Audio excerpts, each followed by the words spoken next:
Gubernur Jawa Barat, Deddy Mulyadi, merespons keras aksi sopir truk tambang dan pengusaha tambang yang masih beroperasi di Parung Panjang, Kabupaten Bogor, meski jalan masih dalam tahap perbaikan. Konflik berkepanjangan antara warga dan pihak tambang ini belum menemukan solusi yang jelas. Dalam video viral, terlihat sopir truk tambang melakukan blokade jalan di Jembatan Malang Nengah, perbatasan Lego Parung Panjang. Mereka menolak diberhentikan oleh petugas Dinas Perhubungan, Dishub, yang tengah menjalankan tugas pengamanan pembangunan jembatan dan jalan.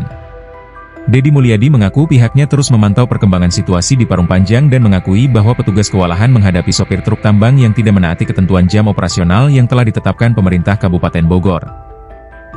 Gubernur Jabar ini menilai bahwa masyarakat mengalami stres akibat konflik sosial yang muncul, dan para pengusaha tambang dinilai mengabaikan aturan pemerintah sehingga menimbulkan keresahan warga. Lebih jauh, Deddy Mulyadi menyentil pengusaha tambang yang lebih mengedepankan usaha ketimbang memperhatikan aspek sosial dan lingkungan. Ia menyoroti kerusakan jalan dan jembatan yang baru dibangun pemerintah akibat aktivitas truk tambang yang terus berjalan tanpa henti. Ia menegaskan bahwa pembangunan yang sedang berlangsung tidak akan berarti jika produksi tambang terus berjalan, karena hal tersebut justru membuat pemerintah membuang uang ratusan miliar rupiah secara percuma. Sebagai upaya, Deddy Mulyadi mengaku akan mengambil tindakan tegas kepada para pengusaha tambang dan sopir yang tidak mematuhi aturan, bahkan mengancam akan menutup usaha tambang tersebut sementara atau permanen.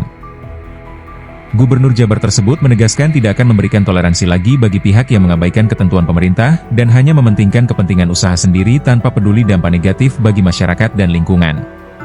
Sejak menjabat, Deddy Mulyadi juga prihatin dengan tingginya angka kecelakaan dan dampak kesehatan akibat aktivitas tambang di Parung Panjang yang telah menelan ratusan korban jiwa dalam waktu kurang dari 2 tahun, sebab itulah perbaikan infrastruktur dan pengaturan ketat aktivitas tambang menjadi prioritas utama.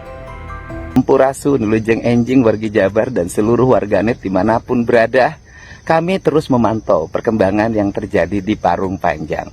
Petugas kewalahan karena truk-truk yang mengangkut bahan material batu dan bahan material lainnya tidak mentaati ketentuan jam operasional yang ditetapkan oleh pemerintah Kabupaten Bogor.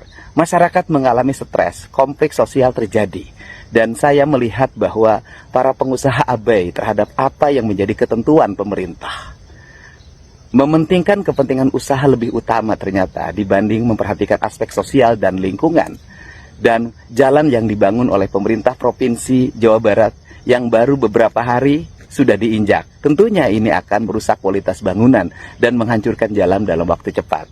Jembatan sedang diperbaiki oleh pemerintah Kabupaten Bogor. Jalan juga sedang diperbaiki oleh pemerintah Kabupaten Bogor. Kalau selama pembangunan ternyata produksi terus berjalan, maka pembangunan tidak akan ada arti. Pemerintah membuang uang dengan percuma, ratusan miliar jumlahnya. Untuk itu saya tegaskan, karena saudara-saudara tidak mentaati apa yang menjadi ketentuan dari pemerintah, abai terhadap lingkungan, memberikan dampak negatif bagi kepentingan masyarakat, hanya mementingkan kepentingan usahanya saja, maka saya tegaskan bahwa pemerintah Provinsi Jawa Barat tidak akan segan-segan untuk mengambil tindakan. Tindakannya adalah penutupan sementara selama proyek pembangunan berlangsung atau penutupan permanen. Saya ucapkan terima kasih, salam untuk semuanya. Download Tribun X sekarang, menghadirkan lokal menjadi Indonesia.